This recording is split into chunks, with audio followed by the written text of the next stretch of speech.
narito na naman tayo para sa isang napaka-sweet at nakakakilig na love story nila Kalingap Edu at Ate Viancy. Tulad mo ay aking makilala. Para sa pagpapatuloy ng ating love story ay pumunta nga ang Kalingap team kasama si Ate Viancy at Kalingap Edu sa Cebu. Sila ay magkakaroon ng Cebu trip noong mga panahong iyon, kaya naman lahat ay napaka-excited. Pagkarating nila sa airport, talagang sinilubong sila at dinumog sila ng maraming tao at mga fans. Ito ay nagpa-picture sa kanila at pagkatapos naman ito ay pumunta na sila sa kanilang hotel. Nabigla sila dahil napakaganda pala ng hotel na kanilang pag-i-stayan at hindi ito basta-basta mura lamang at ito talaga ay talagang ginasusan ng kanilang mga sponsors. Kaya naman lahat sila ay siguradong mag-e-enjoy kahit hotel pa lamang ang kanilang nakikita at to be follow na lang ang ibang kanilang mga pupuntahan. 1.9 pero may ata. Grabe mga Kalingap. Ano yun? Grabe. Ang ganda. Ingat din sa kanila. Saan sila, Papa? 513 as 514. Basta magkakatabi kayo. Sino dito? Uy, ang ganda.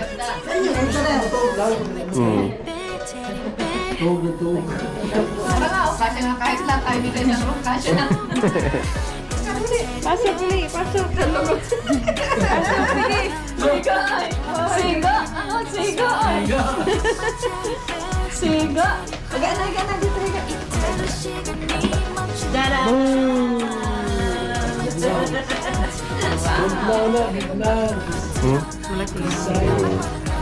So, Kamay na kita mahal.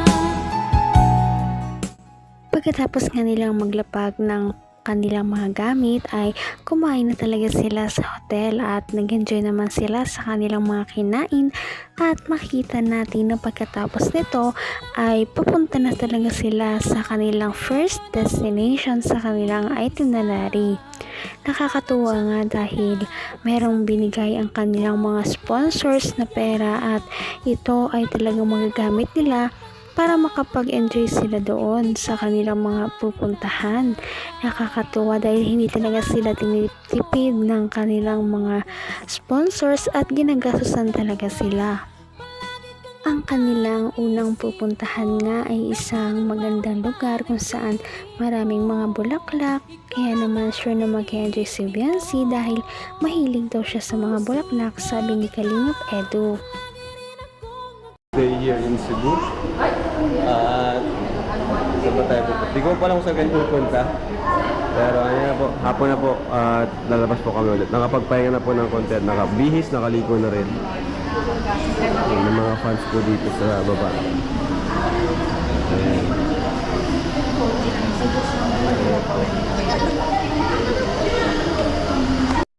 So ayun guys, may blessings tayo from Sir Leo D. May pangkain tayo. Wow, Thank you po Sir Leo D. Grabe. salamat. Blessings na naman. Sponsors po ni Viancy. Thank you so much po. Thank you so much po, Sir Leo. Thank you so much. So ayun mga kalingap, punta po kami. Driver namin si Kuya. Mahal mo Kuya? Ruel po. Kuya Ruel. Ayan. So anong first destination ni Kuya? Siraw. Yun, sa Siraw daw po tayo. Kuya, subscribe mo yung channel namin Kuya. Kalingap. Kalingap Rab. So let's go. Hindi ko naman akalain na hindi ko rin inaasahan. Grabe at sobrang sikat na talaga si Ate Viancy dahil meron na silang pangkain dala ng kanyang sponsor dahil napakagalante talaga ng mga nagbibigay kay Ate Viancy at kitang-kita din naman ito sa ipapatayong bahay para sa kanya dahil siya lamang ang bukod tangi sa mga Kalingap Angels na pinatayuan ng 2 palapag na bahay. Kaya naman hindi nakapagtataka na napaka-supportive talaga ng kanyang mga sponsors at talagang mahal na mahal siya. Kahit saan nga magpunta si Viancy, simula sa Palawan, sa Albay, ngayon sa Cebu ay lagi siyang pinapadalhan ng kanyang mga supporters ng pera para ito ay kanyang allowance. At bukod pa nga dito ang kanyang mga pamasahe at iba pang gastusin para sa kanyang mga trip.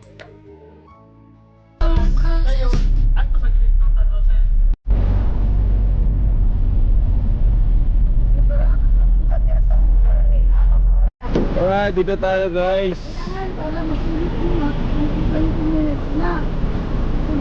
Ayan.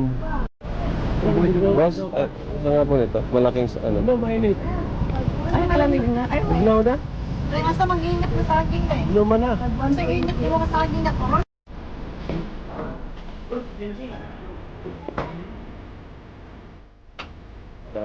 Dito mga kalingap.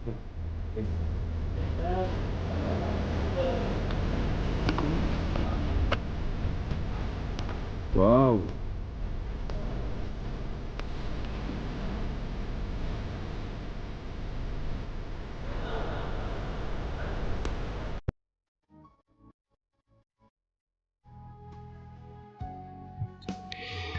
Ngayon nga ipupuntahan na nila ang kanilang first destination sa kanilang pagpunta sa Cebu. Grabe, first destination pa lang ay parang pang finale na dahil napakaganda nga ng kanilang unang pinuntahan. Sariwa ang hangin, maliwanag ang paligid at punong-puno ng mga punong kahoy at mga halaman. Napakaganda rin ng mga bulaklak na nasa tabi dahil iba't ibang uri ito at talaga namang nagpaganda sa paligid. Kaya siguro ito ay dinadayo dahil napaka-unique nga ng style ng paligid na ito dahil nakaka-relax pala pumunta dito. Kaya naman siguradong mag-e-enjoy ang buong Kalingap team, lalong-lalo na si Ate Viancy dahil nga medyo busy siya sa kanyang pag-aaral at makakapag-relax siya dito sa lugar na ito.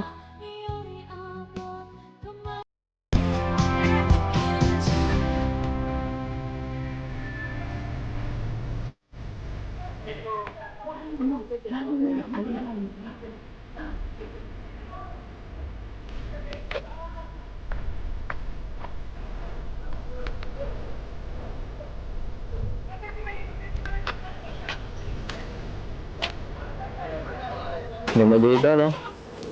Sobra po. Sobra po. First time ko lang dito makapunta. Ko din naman po. Para pa dito sa Hong Kong, sa Datit dati.